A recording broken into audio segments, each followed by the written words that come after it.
Princess Zara walked through the cold metal halls of the detention center. Her purple robes swept behind her as her boots clicked against the floor. The guards bowed deeply when she passed. She was here on official business, something she did not enjoy. The war was over. The human fleet had surrendered 3 days ago after their final battle near the Kepler system. For the first time in Vulcan history, another species had fought them to a standstill. These humans were strange creatures. They came from a small blue planet on the edge of the galaxy. Most Vulcans thought they would be easy to defeat. They were wrong. Zara stopped in front of a large window. Below her, hundreds of human prisoners sat in their cells. They looked so different from her people. Vulcans were tall and graceful, with smooth purple skin and large dark eyes. Humans were shorter, with rough skin in many colors. They had small eyes and strange hair on their heads. "Your Highness," said Commander Vex, walking up behind her. "The prisoner files are ready for your review." Zara nodded. As the crown princess, she had to approve the treatment of all high-value prisoners. It was boring work, but her father insisted she learn every part of ruling their empire. They entered a small office.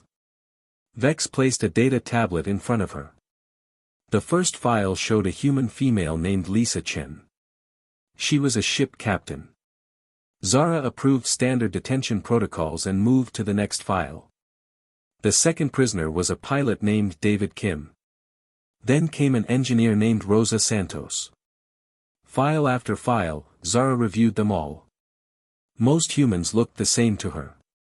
Angry faces, strange hair, and eyes full of hate. Then she opened the next file and froze. The name at the top read, Ben Torres, Human Fleet Admiral. Zara stared at the holographic image floating above the tablet. The man in the picture had short brown hair and several scars across his face. His eyes were hard and cold. He wore the dark blue uniform of the human military. According to the file, he was 32 years old. He had led the human fleet to victory in 15 major battles. But Zara knew those eyes. She knew that face, even with the scars and years of war written across it. 20 years ago, that face had belonged to a 12-year-old boy who taught her how to play a game called chess. Her hands began to shake. The tablet nearly fell from her fingers. Commander Vex looked at her with concern. "Your Highness, are you well?" Zara could not speak. Her mind raced back to that day 20 years ago, when everything was different. When the war seemed impossible. When humans and Vulcans were trying to be friends. She was 12 years old then, and bored beyond belief. Her father's ship was hosting the first diplomatic meeting between their species. The humans had sent a small vessel to meet them at the neutral space station near Centauri Prime. For weeks, the adults talked about trade agreements and star charts. Zara was not allowed in the meetings. Instead, she wandered the station's corridors, looking for something interesting to do. That was when she met him. The human boy was sitting alone in an observation deck, staring out at the stars. He had the same brown hair and curious eyes. But back then, those eyes were full of wonder, not the hardness she saw in the prisoner file. "What are you doing?" she had asked in the universal translator language. The boy looked up at her. He did not seem afraid, even though she was twice his size. "Watching the ships," he said. "We don't have stations like this where I come from."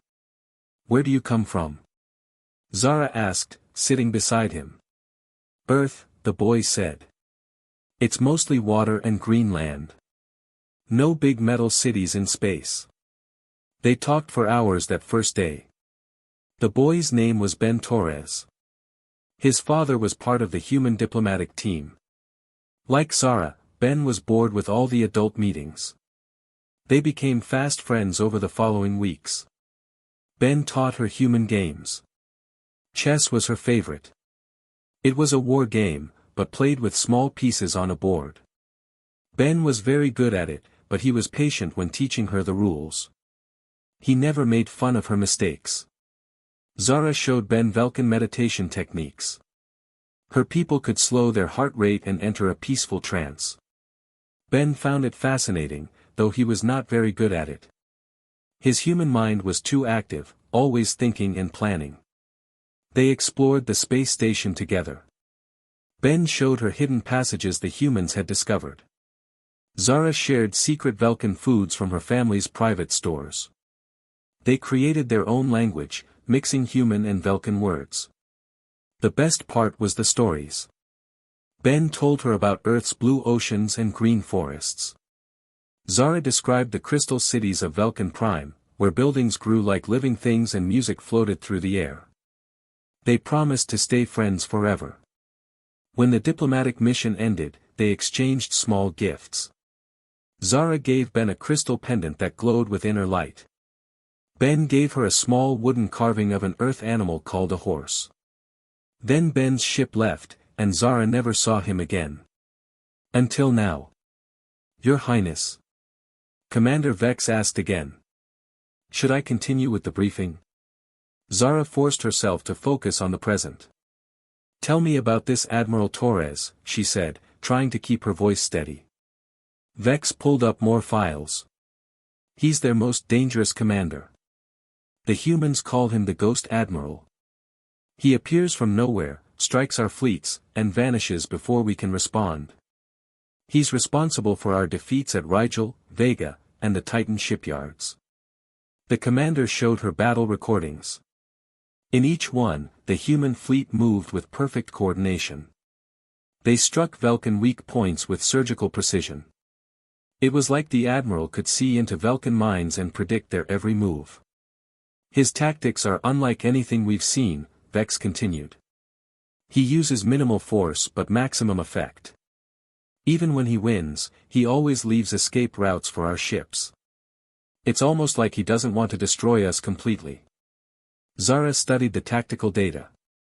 The patterns were familiar. Careful planning, always thinking several moves ahead, finding the perfect solution to complex problems. Just like chess. How did we capture him? She asked. Strange circumstances, Your Highness. His flagship was disabled during the final battle, but our scans showed he could have escaped easily. Instead, he remained on his bridge until our boarding teams arrived. He surrendered without resistance. That was odd. Why would their greatest enemy simply give up when he could have run away? I want to review more files, Zara said. Bring me everything we have on Admiral Torres. Commander Vex bowed. Of course, Your Highness. Should I arrange a security escort for your return to the palace? Not yet. I'll be here for several more hours. When Vex left, Zara sat alone with the files. She read Ben's complete military record. He had started as a simple pilot, flying cargo ships between human colonies. When the war began, he volunteered for military service. His rise through the ranks was remarkable. Other officers praised his tactical genius and his care for his troops. One report caught her attention.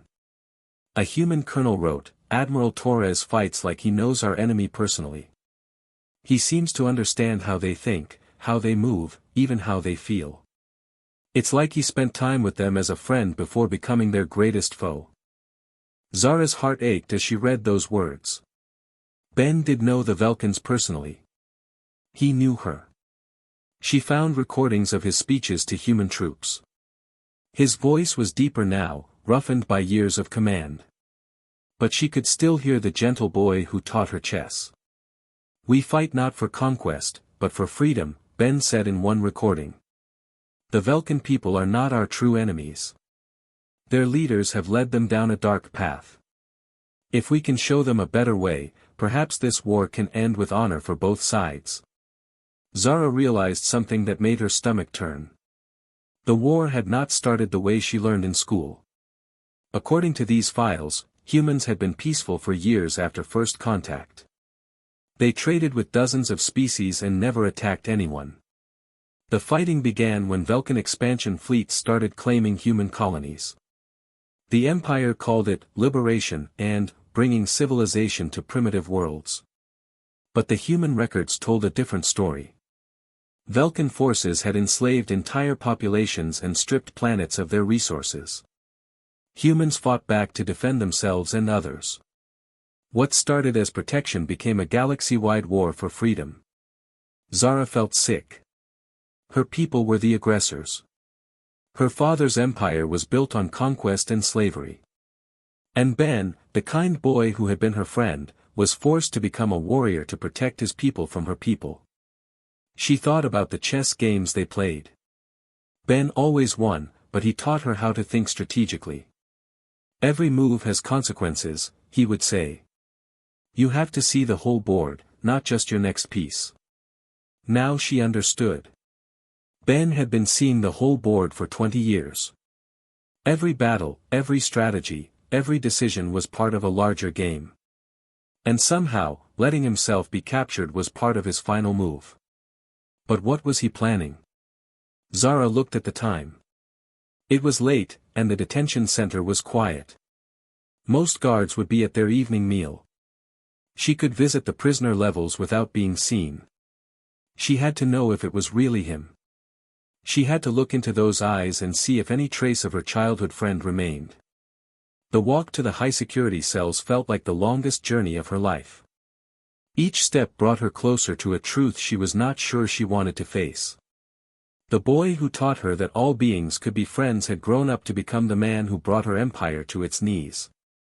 As she approached cell block 7, where they kept the most important prisoners, Zara's heart pounded so loud she was sure the guards could hear it.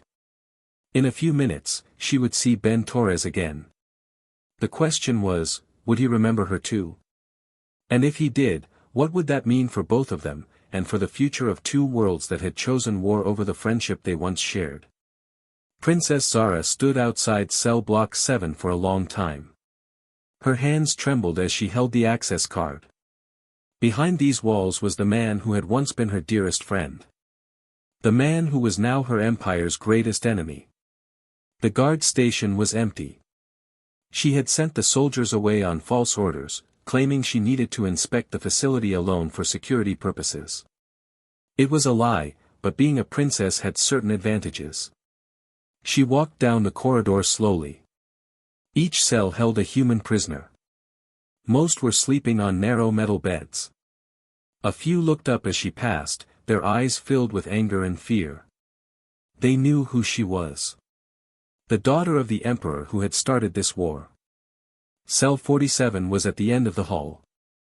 According to the files, this was where they kept Admiral Ben Torres. Zara stopped in front of the energy barrier that served as a door. She could see a figure sitting on the bed inside, but his back was turned to her. For a moment, she almost left. What was the point? 20 years had passed. They were different people now. He was a war criminal responsible for countless Velkan deaths. She was a princess of the empire he had fought to destroy. But she had to know. She had to see his face and know for certain it was really him. Zara pressed the access panel. The energy barrier flickered off. The man on the bed turned around slowly. It was Ben. Even with the scars, even with the hard lines that war had carved into his face, it was definitely him. Those brown eyes were unmistakable. When he saw her, his expression changed completely. The cold mask of the admiral fell away, replaced by genuine surprise and joy. "Zara," he said softly. "Is it really you?" She could not speak. Seeing him brought back 20 years of memories in an instant. The boy who had taught her chess. The friend who had listened to her dreams. The person who had shown her that beings from different worlds could understand each other. Ben stood up slowly. He was taller now, broader across the shoulders. The simple prison uniform could not hide the fact that he had become a soldier. But when he smiled, it was the same warm expression she remembered. "I can't believe it," he continued. "You're so tall now. And beautiful. You look just like your mother did in the diplomatic portraits." "You remember my mother?" Zara asked, finally finding her voice. "I remember everything," Ben said. "Every conversation we had. Every game of chess. The crystal caves you described on Vulcan Prime. The way you laughed when I told you about Earth Rain. The promise we made under the twin moons. Zara felt tears forming in her eyes. She had thought he might have forgotten her completely. After all, he was just a child then. But he remembered it all. I kept the horse, she said quietly. The wooden carving you gave me. It's in my chambers. Ben's smile grew wider. And I still have your crystal pendant. I've worn it through every battle. She looked more closely and saw a thin chain around his neck, disappearing under his prison shirt. He was telling the truth. But how? She asked. How are you here? How did my childhood friend become Admiral Torres? Ben's expression grew serious. He gestured for her to sit on the single chair in the cell. When she hesitated, he sat on the floor instead, looking up at her. It's a long story, he said. After the diplomatic mission ended, I went home to Earth. I told everyone about you and your people. How intelligent you were. How kind. How much we had in common despite being different species. What happened then? For years, nothing. Humans focused on our own problems. We were still learning to travel between stars. Most people forgot about the Vulcans completely. Ben paused, looking down at his hands. But I didn't forget. I studied your language, your culture, everything I could find about your people. I dreamed of the day we would meet again. When did things change? Zara asked, though she feared the answer. 12 years ago. Vulcan expansion fleets reached the outer colonies. At first, the reports seemed positive.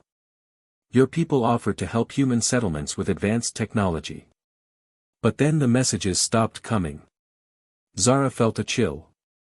She remembered hearing about the expansion program. Her father had called it, bringing civilization to primitive worlds.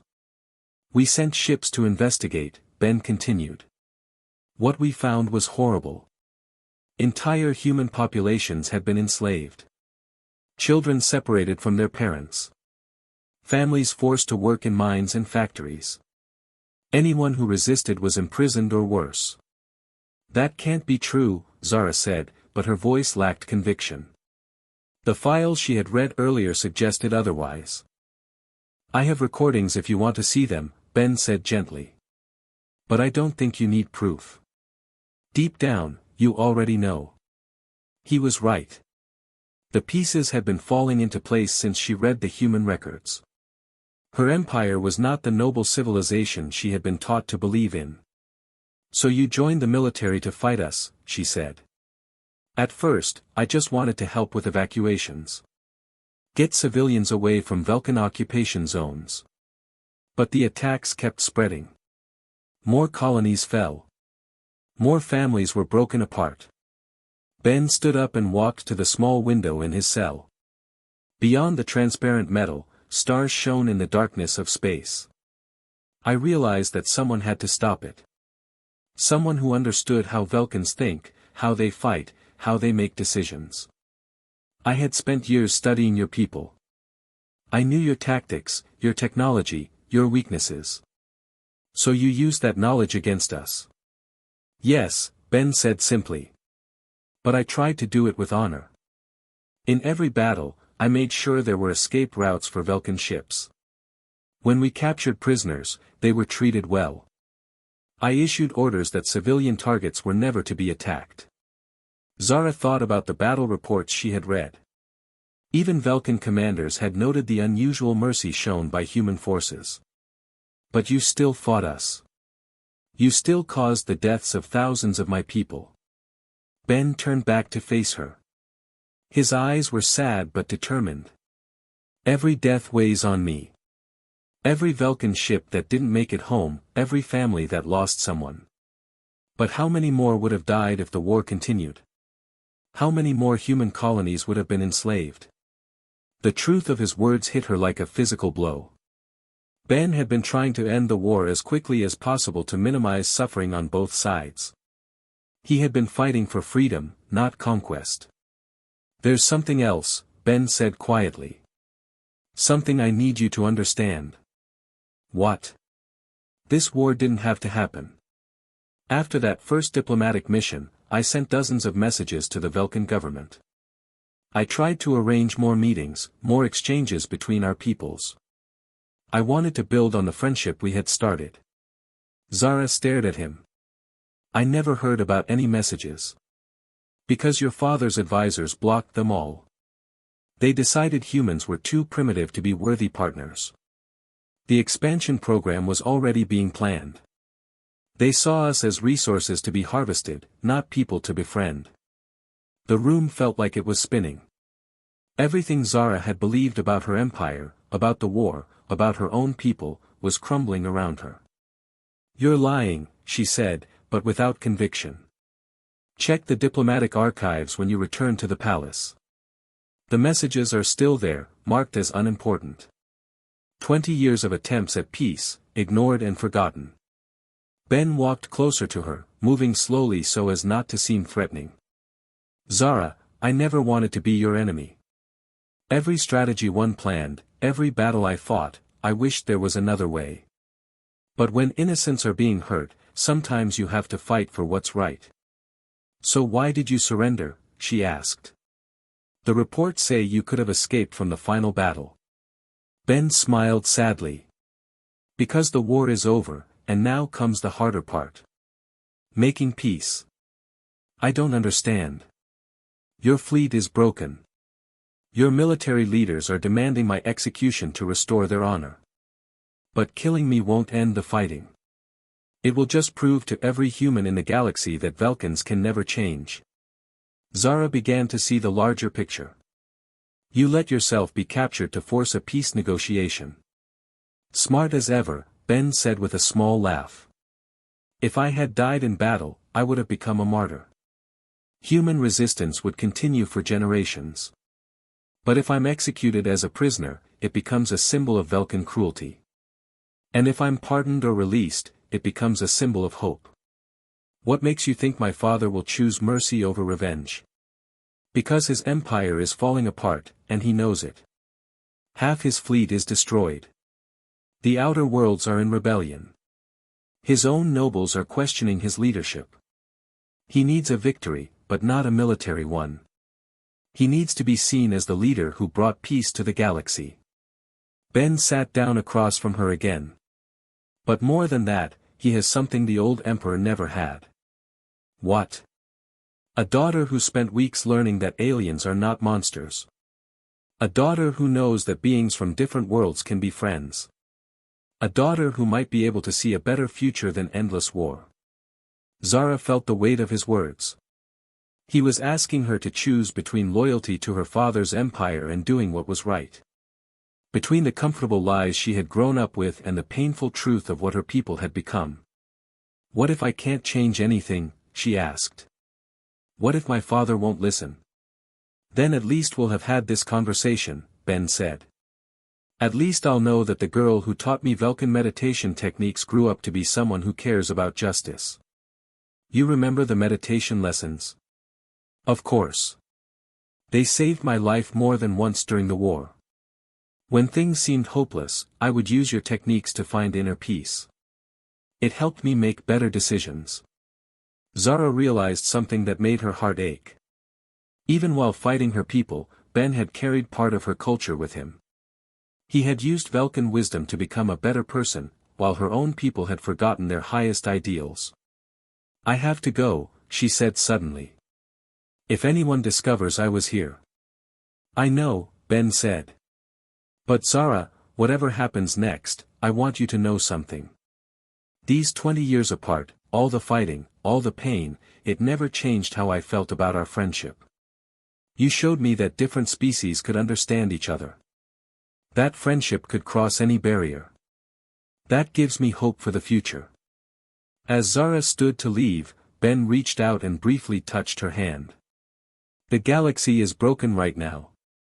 But maybe, if we're both brave enough, we can help fix it. Walking back through the corridors, Zara's mind raced with everything Ben had told her. The diplomatic archives would tell her if his claims about ignored peace messages were true. But in her heart, she already knew they were. Her childhood friend had become her empire's greatest enemy because her empire had given him no choice. Now he was offering one final chance at peace, but only if she had the courage to take it. The question was, what was she willing to sacrifice to do the right thing? Princess Zara walked through the palace halls like a person in a dream. 3 hours had passed since she left Ben's cell, but her mind was still spinning from their conversation. Everything she thought she knew about the war, about her empire, about her own people, was wrong. She went straight to the diplomatic archives. The massive chamber held thousands of data crystals containing decades of official communications. Zara had never been interested in old diplomatic files before, but now they might hold the key to everything. She found the section covering human relations and began searching. It took 2 hours, but she finally located what she was looking for. File after file of messages from Earth, all marked as unimportant or primitive communications. Ben had not been lying. For 20 years, human diplomats had tried to arrange peaceful meetings. They offered trade agreements, cultural exchanges, and joint exploration missions. Every message was polite, respectful, and eager for friendship. And every message had been ignored. Worse than ignored. Someone had actively blocked them from reaching her father.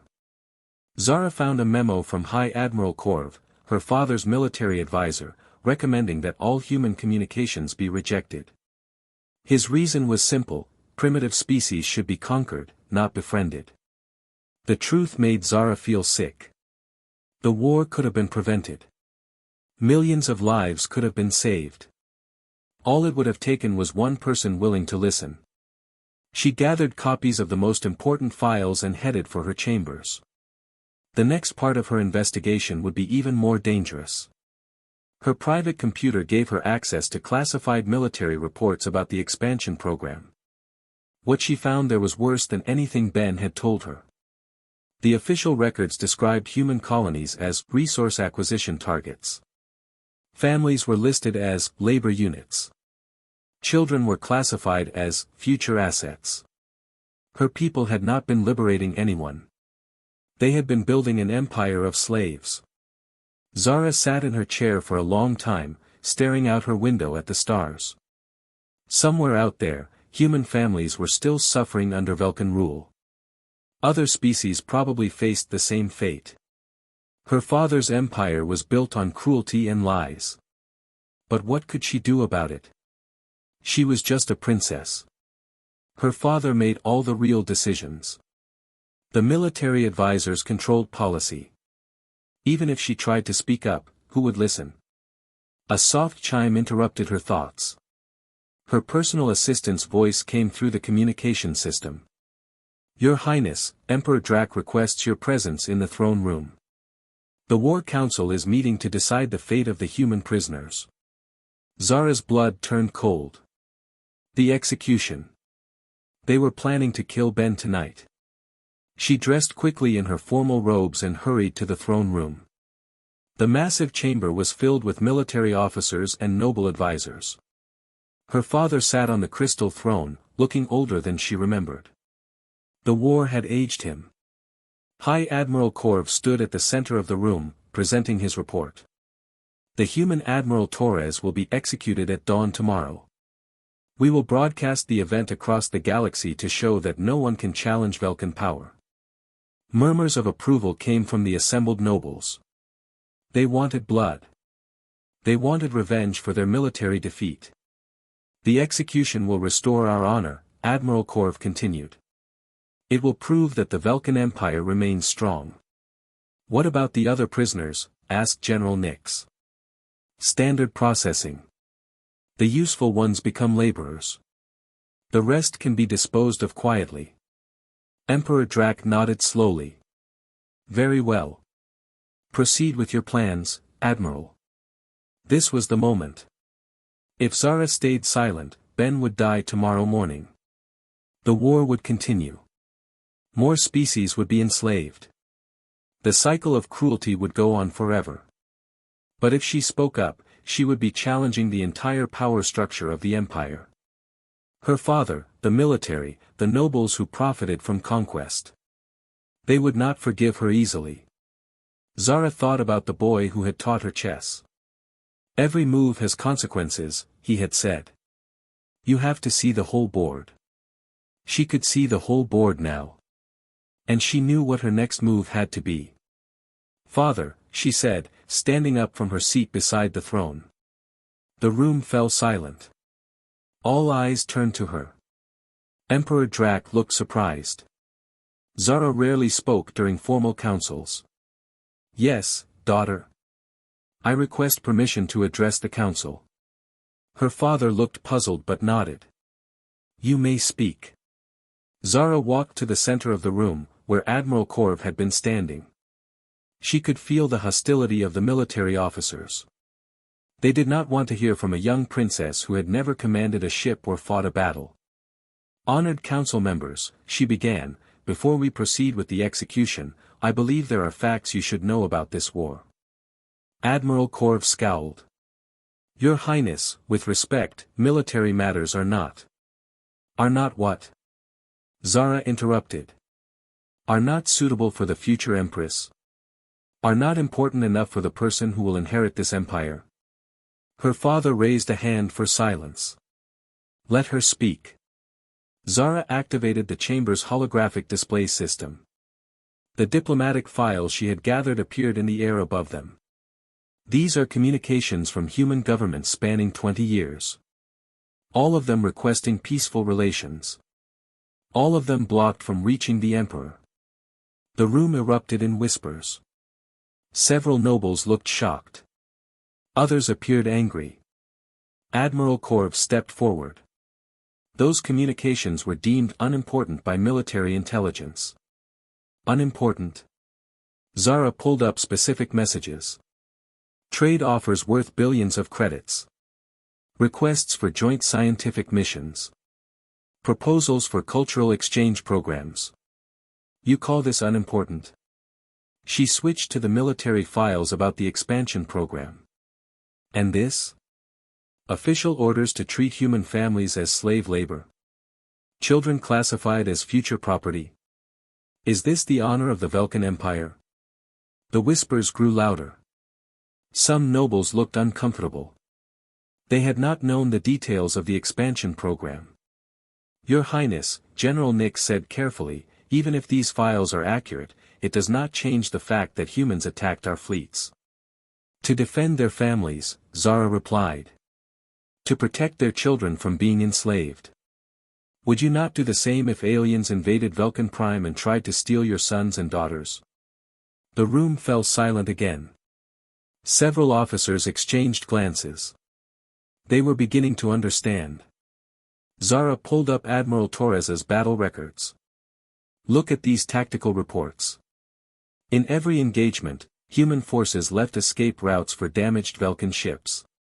Surrender was always accepted. Prisoners were treated according to galactic law. Even while fighting for their lives, they showed mercy. She turned to face her father directly. This is not the behavior of savage conquerors. This is the conduct of honorable soldiers defending their people from a threat they never wanted to face. Emperor Drac studied the holographic displays with growing concern. Are you saying we started this war unnecessarily? I am saying we had choices, and we chose badly. But we still have one more chance to choose correctly. Admiral Korv stepped between Zara and the throne. Your Highness, these are dangerous ideas. The Empire's strength depends on expansion. Without new territories and resources, we will stagnate. Will we? Zara asked. Or will we finally have the chance to build something better than an empire of slaves? She activated one more file. It was a proposal Ben had sent 15 years ago, before the war began. A detailed plan for peaceful cooperation between humans and Velkans. Joint exploration missions, shared research projects, cultural exchange programs that would benefit both species. This could have been our future, Zara said. Partnership instead of domination. Growth through cooperation instead of conquest. We threw it away for what? To feed the pride of military officers who measure success by how many beings they can oppress. The throne room was completely silent now. Even the nobles who profited from the expansion program looked troubled. Emperor Drac stood up slowly. He walked down from his throne to examine the holographic files more closely. For several minutes, he read in silence while the entire council waited. Finally, he spoke. Admiral Korv, is this information accurate? The admiral's face was red with anger. The details may be correct, but the interpretation is wrong. We brought civilization to primitive worlds. We enslaved children, the emperor said quietly. We ignored 20 years of peaceful communications. We started a war that cost us half our fleet and thousands of lives. He turned to face the assembled council. How many of you knew about the blocked diplomatic messages? No one answered. How many knew about the treatment of prisoners in the expansion territories? Again, silence. Emperor Drac walked back to his throne, but he did not sit down. It seems my daughter has been more diligent in studying our policies than any of us. Admiral Korv tried one last argument. Your Majesty, even if mistakes were made, executing Torres will send a message of strength to our enemies. What enemies? Zara asked. The humans offered to surrender under terms that would end the fighting permanently. They are not asking for revenge or reparations. They want peace. She pulled up the final file, the most important one.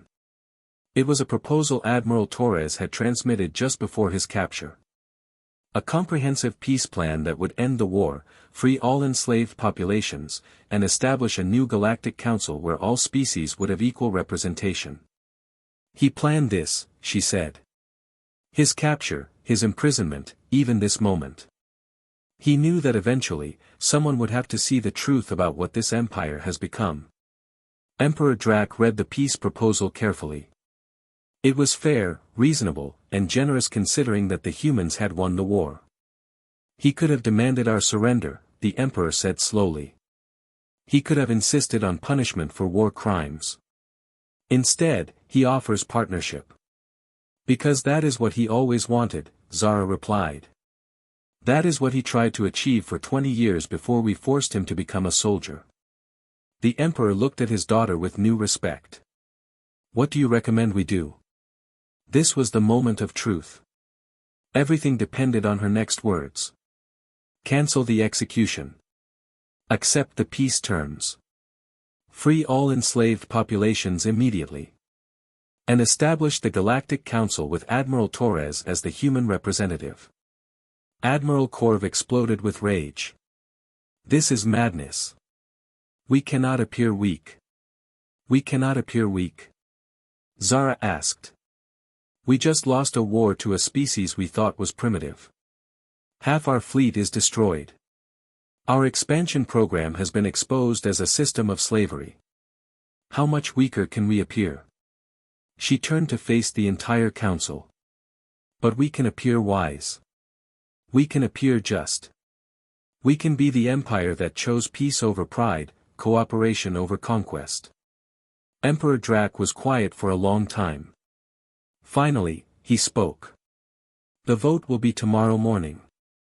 Council members will decide whether to proceed with the execution or accept the peace terms. As the meeting ended and nobles began filing out, Zara felt a mixture of hope and fear. She had done everything she could. Now it was up to others to choose the future. Her father approached her as the throne room emptied. You have given me much to think about, he said. These files, these revelations about our policies, they disturb me greatly. What will you do? What I should have done 20 years ago, he replied. Listen to wisdom instead of pride. The next morning, the vote was closer than Zara had hoped. Many nobles still wanted revenge. But enough had been swayed by the evidence she presented.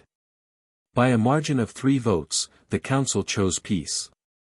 Admiral Torres was released that afternoon.